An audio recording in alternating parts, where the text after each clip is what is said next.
Now the elimination reaction is that in which we will see that the smaller molecules, or you can say a group of atoms, are being removed from the reactant.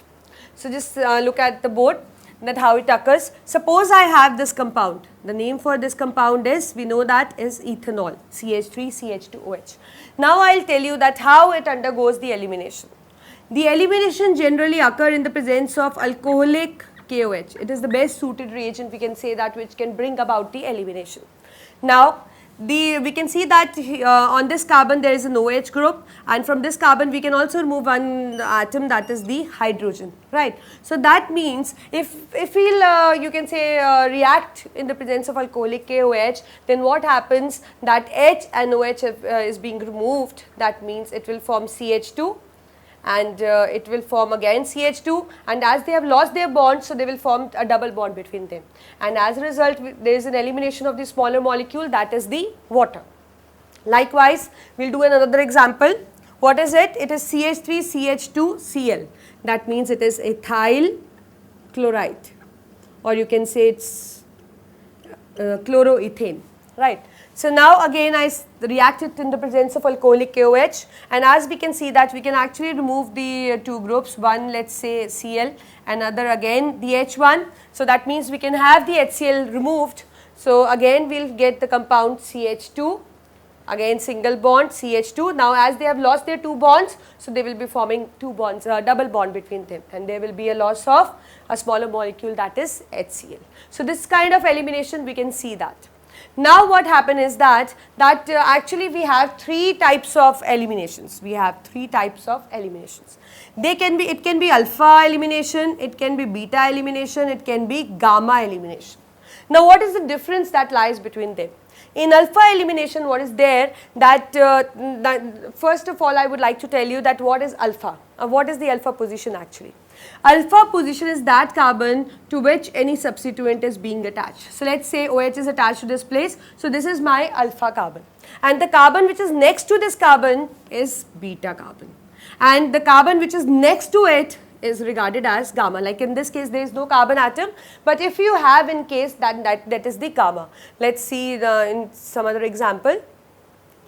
Let us say here it is an alpha halogen, again it is beta and it is gamma. So that means alpha is the one to which the halogen is being attached or any other substituent, next to it is the beta, and next to beta is the gamma. So now coming on to the types of elimination reactions. So alpha elimination is that in which the loss of two atoms occur from the same carbon. That means the same carbon, which carbon? The alpha carbon. From that only we are removing the two groups, or you can say two atoms.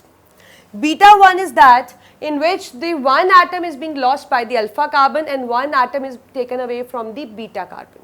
I repeat, one atom we have removed from the alpha position and other we have removed from the beta. If it is like that, then it is called as beta elimination. Like in both the examples, it was beta elimination because I was taking one substituent from alpha and one atom from the beta position. So that means it is a kind of beta elimination. Gamma is that when the loss of two atoms occur from alpha and gamma positions. As you can see that here this is my alpha and this is my gamma. So that means I can remove one atom from the alpha and one atom from the gamma. So if I remove this and this, then that means it is a kind of gamma elimination. I repeat, alpha elimination when you remove both the groups from the same carbon, right? And when you remove one group from the one carbon, that is the alpha, and the other group from the beta, then it is beta elimination. And when you remove one atom from the alpha position and one from the gamma, then it is a gamma kind of elimination. So I have few examples. Let's check out that what kind of elimination we can actually have. So this is this compound. So in this is my alpha and this is my obviously a beta carbon.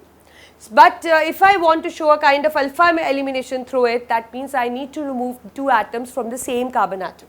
So that means suppose I will remove this Cl and I will remove this H. So when I will remove that, so what we will get is, we will get something like that. That means two bond will be free now because it has already removed one HCl molecule, and this removal, that is the H and Cl, occur from the alpha carbon itself. So that it is a kind of alpha elimination. It can be beta also. Look at this example.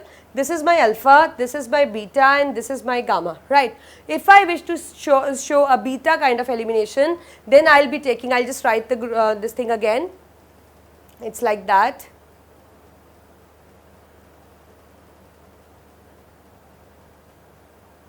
It is something like that.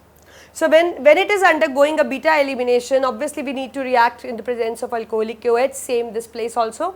So, it will remove one atom from the alpha position and one atom from the beta. So, that means it will form CH3, CH2, C bond will be double because they have lost their bonds, and it will be again H2, and this H will remain here. So, we will get this kind of compound, that is the butene. Likewise, let us see for this, as you can see there is a halogen present at alpha position and halogen present at the gamma position. So, what happens? We remove this alpha and gamma, and it occurs in the presence of zinc in this case. So, what happens when we remove it? So, that means this bromine and bromine gets removed, one from the alpha position, one from the gamma position, and as a result what we get a cyclic compound. So, this kind of elimination actually you can see. So, you just need to remember that elimination is something in which we are going to remove a molecule, and if the atoms like that molecule is formed obviously as a result of the combination of those atoms, right. If two atoms are removed from the same carbon, that is the alpha carbon, then it is a kind of alpha elimination, occurs in presence of alcoholic KOH. It is the best suited reagent actually.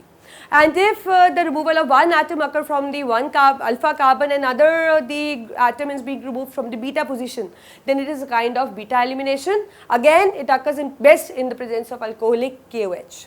And gamma one is that in which we remove one atom from the the alpha carbon and the other atom from the gamma position, right. So, and it will lead to the formation of a cyclic compound of every time, and it occurs in the presence of zinc. So, if we consider alpha and beta, so they mostly occur in alcoholic KOH, it is the best suited reagent, and when you are carrying out the gamma elimination, it occurs best in the presence of zinc.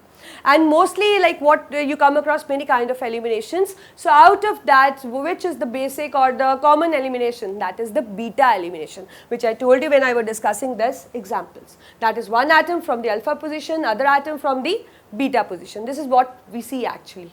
And you know that if the elimination can occur from either side, then we actually follow that rules. You know that you are almost familiar with the Markovnich's rule, you are familiar with the Zaitsev rule, you know that, right. So, if the elimination can occur from both the methods, we can actually use the Zaitsev rule, in which we will be using that compound which is maximum alkylated, right. And after losing this, they will just retain their valency by forming the double bond, right. You need to know that also. So, this is what is the elimination reaction. So, now we will be discussing about the substitution reaction. Just look at the board.